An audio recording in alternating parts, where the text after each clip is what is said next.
कहानी का आगाज सरबुलंद और शहरबानो के सफर से होता है। दोनों गाड़ी में सफर कर रहे होते हैं कि अचानक उनकी गाड़ी का टायर पंक्चर हो जाता है। सरबुलंद फौरन गाड़ी रोकता है। गार्ड फौरन दौड़ के आता है और बोलता है, साहब आप अंदर बैठ रहे हैं, हम देख लेंगे। इसी दौरान शहरबानो पूछती है कि क्या गाड़ी में पानी है। सरबुलंद पानी लेने के लिए वहां से चला जाता है। शहरबानो गाड़ी के अंदर अकेली रह जाती है। सरबुलंद के जाते ही शहरबानो की नजर कुछ ही दूर बैठी एक बुजुर्ग औरत पर पड़ती है।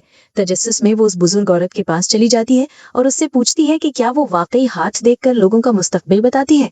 बुजुर्ग औरत बड़े इत्मीनान से जवाब देती है कि अल्लाह ताला ने उसे जितना इल्म अता किया है वो उसी के मुताबिक लोगों की जिंदगी को देख लेती है।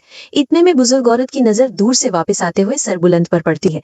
उसका चेहरा फौरन बदल जाता है और वो घबराकर खून का जिक्र करती है। ये देखकर शहरबानो भी परेशान हो जाती है और फौरन उससे पूछती है कि आखिर हुआ क्या है। बुजुर्ग औरत उससे पूछती है कि ये लड़का उसका कौन लगता है। लड़की जवाब देती है कि ये उसका मंगेतर सरबुलंद है। ये सुनते ही बुजुर्ग औरत बार बार इस्तिग़फ़ार पढ़ने लगती है और अल्लाह से दुआ करती है कि वो दोनों को अपनी हिफाजत में रखे। साथ ही वो कहती है कि जमीन पर जितने जुल्म और गुनाह हो रहे हैं, एक दिन उन सब का हिसाब जरूर देना होगा। उसकी बातें सुनकर शहरबानो के दिल में एक अजीब सी बेचैनी पैदा हो जाती है। शहरबानो जज्बाती अंदाज में कहती है कि वो सरबुलंद के बगैर जिंदगी गुजारने का तसव्वुर भी नहीं कर सकती। शहरबानो की बात सुनकर सरबुलंद मुस्कुराता है और उससे कहता है कि अब उन्हें चलना चाहिए। दूसरी तरफ राबिया हैरानी से पूछती है कि आखिर बात क्या है, और तुम तो कह रहे थे किसी इवेंट पर जाना है।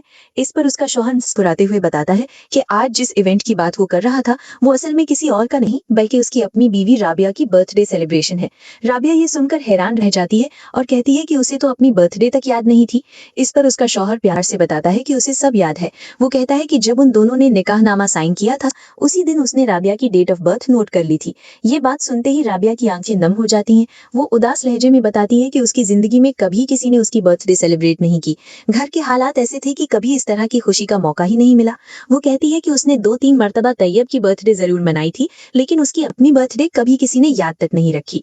अपनी बीवी की ये बात सुनकर राबिया का शौहर फौरन उसके लिए बर्थडे सॉन्ग गाना शुरू कर देता है। फिर वो प्यार से उसे बर्थडे गिफ्ट देता है। गिफ्ट देखकर राबिया बहुत खुश होती है, लेकिन फौरन कहती है कि इतना महंगा तोहफा लाने की क्या जरूरत थी। इस पर उसका शौहर मुस्कुराते हुए कहता है कि तोहफे की कीमत नहीं देखी जाती बल्कि उस शख्स का प्यार देखा जाता है जिसने वो दिया हो। इतना कहकर वो अपने हाथों से वो खूबसूरत गिफ्ट राबिया को पहना देता है और राबिया खुशी से उस गिफ्ट को देखने लगती है।